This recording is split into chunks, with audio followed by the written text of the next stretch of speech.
سلام و این هم صبح زیبای روز 5 سفر ما که هوا تقریبا صاف شده بود بعد از بارون‌های شدید دیشب و اینم آقا جیمبو تو حیاط اقامت بود.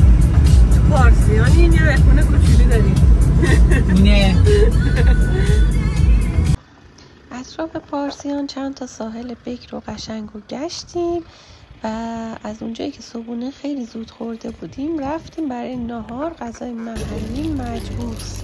بعد از ناهار رفتیم به سمت سواحل مقام که سواحل بسیار بکر و بافت صخره‌ای زیبایی داشت.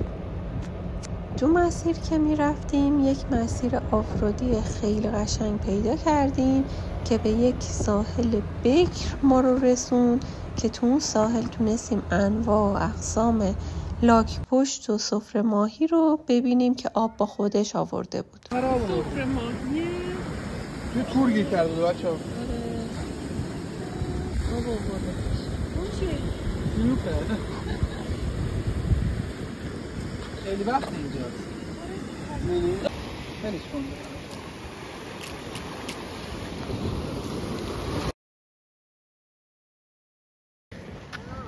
اینجا آدم نمیاد بیاد بچه تخریب میشه.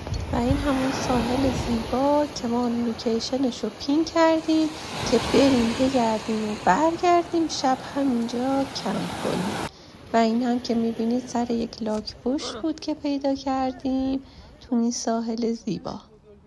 و این هم یک لاک کامل بود و لب این ساحل پر بود از اجزای حیوانات دریایی. هر چقدر جلوتر می رفتیم سواحل قشنگتر و قشنگتر می شد. رفتیم که ساحل مکسر رو ببینیم و برگردیم به محل کمپمون. و توی این مسیر از گردنه عشاق هم رد میشیم که خیلی قشنگه.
ورودی ساحل مکسر جای پارک برای ماشین ها بود و ما ماشین ها رو پارک کردیم و بعد حدوداً 1 ساعت تا 2 ساعت پیاده می رفتیم.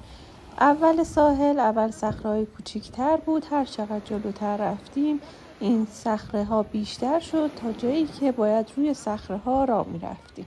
نه اینجوری اول قهرمانا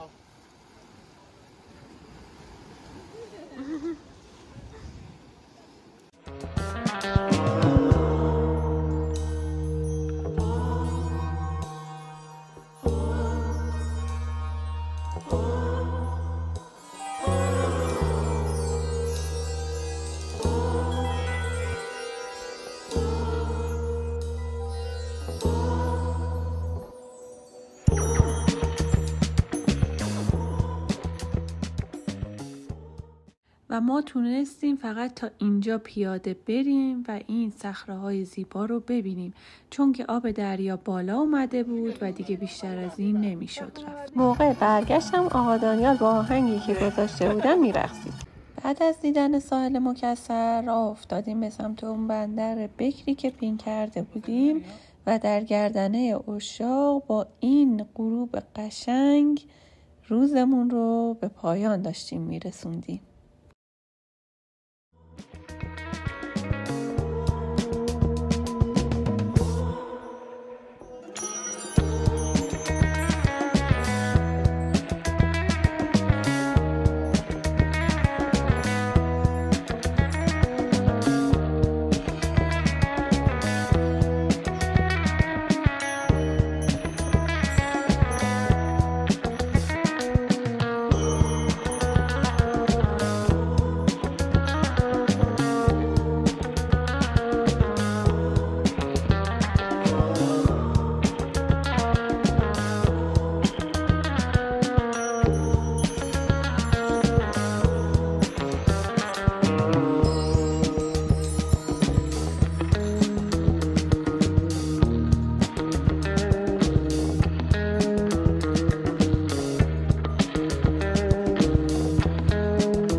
و رسیدیم به اونجایی که ظهر پین کرده بودیم که برگردیم و شب رو اونجا بمونیم.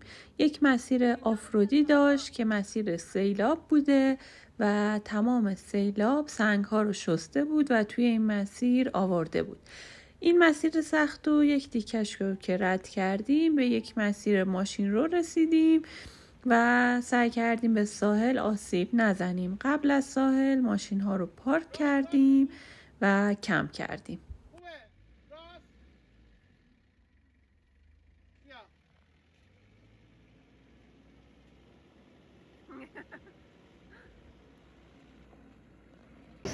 ساحل اینجا انقدر قشنگه مثل ساحل نقره‌ای هرمزه. آره برق میزنه، خیلی خوشگله. آره. و ما شب رو عقب‌تر از ساحل، جایی که به محیط اون ساحل آسیب نزنه، کمپ کردیم و متاسفانه زباله ها رو آب و باد و طوفان کنار این ساحل آورده بود که حمید اول دستکش دستش کرد زباله ها رو جمع کنه و بعد کمپ رو به راه کنیم.